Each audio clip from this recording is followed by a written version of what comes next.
అందరికీ తెలిసిన భాగం. ఒకసారి ఋషి నారదుడు జ్ఞానఫలం తీసుకొని వచ్చాడు. ఆ ఫలాన్ని ఎవరికివ్వాలో తెలుసుకోవడానికి పరమేశ్వరుడు తన ఇద్దరు కుమారులను పరీక్షించాలని నిర్ణయించాడు. అతను గణేశుడు కార్తికేయుని పిలిచి, మీలో ఎవరు భూమి చుట్టూ 3 సార్లు తిరిగి వస్తారో ఆ ఫలాన్ని వారు పొందుతారు అని చెప్పాడు. కార్తికేయుడు తన నెమలిపై ఎగిరిపోతే గణేశుడు తన చిన్ని మూషికంపై నిశ్చింతగా నడిచాడు. ఆయన తల్లిదండ్రులైన శివపార్వతుల చుట్టూ 3 సార్లు ప్రదక్షిణ చేసి, నా దృష్టిలో మీరు నేల, ఆకాశం, జగత్తంతా, మీరే నా లోకం అన్నాడు.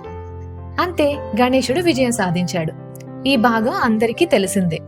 అందరికీ అంతగా తెలియని భాగం ఏంటంటే, గెలిచిన వెంటనే గణేశుడు ఆ ఫలం తినలేదు.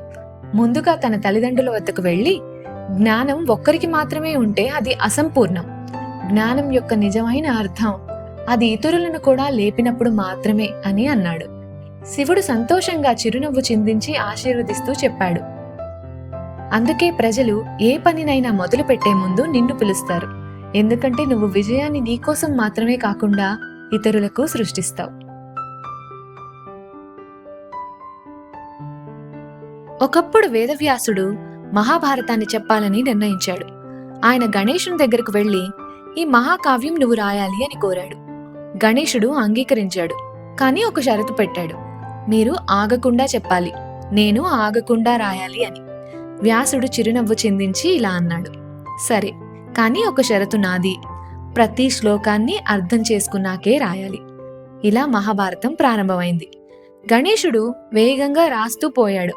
కాని ఒక్కసారిగా ఆయన కలం విరిగిపోయింది. జ్ఞాన ప్రవాహం ఆగకూడదని గణేశుడు ఒక్క క్షణం కూడా ఆలోచించలేదు. తన సొంత దంతాన్ని విరిచి రాయడం కొనసాగించాడు. తరువాత ఇలా ఎందుకు చేశావని అడిగితే గణేశుడు ప్రశాంతంగా ఇలా అన్నాడు, లోకాన్ని లేపే జ్ఞానం కోసం ఎలాంటి త్యాగమైనా చిన్నదే.